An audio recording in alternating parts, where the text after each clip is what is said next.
پاکستان میں ہر سال تقریباً 80 ارب سگریٹ بکتے ہیں، لیکن اس نمبر کے اندر ایک کہانی چھپی ہے جس کی وجہ سے بڑی بڑی ملٹی نیشنل کمپنیز اور حکومت پاکستان پریشان بیٹھی ہیں، اور کہانی ساری ٹیکس چوری کی ہے۔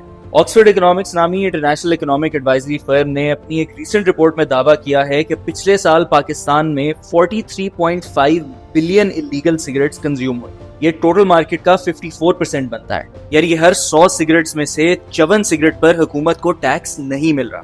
رپورٹ کے مطابق پاکستان میں 477 سگریٹ کے برانڈز ہیں جن میں سے صرف 22 فلی کمپلائنٹ ہیں، اور یہ 22 برانڈز MNCs سے منسلک ہیں، جبکہ لوکل ٹبیکو کمپنیز اور اسمگلڈ سگریٹس باقی مارکیٹ کو ڈومینیٹ کرتے ہیں۔ اب MNCs کا کہنا ہے کہ بڑھتے ٹیکسز کی وجہ سے ان کے سگریٹس مہنگے اور انکمپیٹیٹو ہوتے جا رہے ہیں۔ ٹیکسز کے علاوہ حکومت نے سگریٹس کی منیمم پرائس پر پیک ₹162 سیٹ کی ہے، اور ٹیکس نہ دینے کی وجہ سے انلیگل سگریٹس پاکستان میں اس پرائس پوائنٹ سے بھی کم پر اویلیبل ہیں، یعنی کہ جب بھی حکومت سگریٹوں پہ ٹیکس بڑھاتی ہے لوگ بس ڈاؤن ریٹ کر کے اسمگلڈ یا انلیگل سگریٹس پینا شروع کر دیتے ہیں۔ نہ ہی ٹیکس کلیکشن بڑھتی ہے اور نہ ہی سگریٹ کی کنزمپشن کم ہوتی ہے۔ اور کمپلائنس کی کہانی صرف ٹیکس تک محدود نہیں ہے، فارمل سیکٹر اپنی سگریٹس پر گرافک ہیلتھ وارننگز بھی لگاتے ہیں، اور انفارمل مارکیٹ ایسے کسی رول کی محتاج نہیں ہے۔ اب مارکیٹ شیئر پر اس کا ایفیکٹ کافی واضح ہے۔ آکسفورڈ اکنامکس کی رپورٹ میں بتایا گیا ہے کہ 2015 میں انلیگل اور ان ٹیکس سگریٹس کی تعداد 26% تھی، جبکہ 2025 میں یہ 54% ہو گئی ہے۔ نتیجہ یہ نکلا کہ پاکستان میں سگریٹ کی ڈیمانڈ لگ بھگ سیم ہے، وہی سال کا 80 ارب سگریٹ، مگر اب مارکیٹ کو ان ٹیکسڈ اور انلیگل سگریٹس نے ڈومینیٹ کر لیا۔ MNCs کے علاوہ حکومت کو بھی اس سے نقصان ہو رہا ہے۔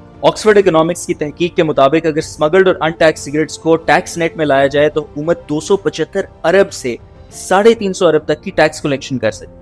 اب سگریٹ کسی کی بھی صحت کے لیے اچھی چیز تو نہیں ہے، اور اس پر ٹیکس لگا کے اس کی قیمت بڑھا کے اس کی کنزمپشن کم کرنا ایک لاجیکل آئیڈیا ہے، مگر پریکٹیکلی پاکستان میں یہ سمپل لاجک چل نہیں رہی۔ بات صرف اتنی ہے کہ پلینگ فیلڈ سب کے لیے لیول ہونی چاہیے۔ حکومت اگر سگریٹوں پہ ٹیکس بڑھا کے اپنا ریونیو بڑھانا چاہتی ہے یا لوگوں کو سگریٹ پینے سے ڈسکریج کرنا چاہتی ہے تو 100 دفعہ کرے، مگر میک شور کرے کہ سب اس ٹیکس نیٹ میں آ رہے ہوں تاکہ اس پالیسی انٹرونشن کا آبجیکٹو بھی اچیو ہو۔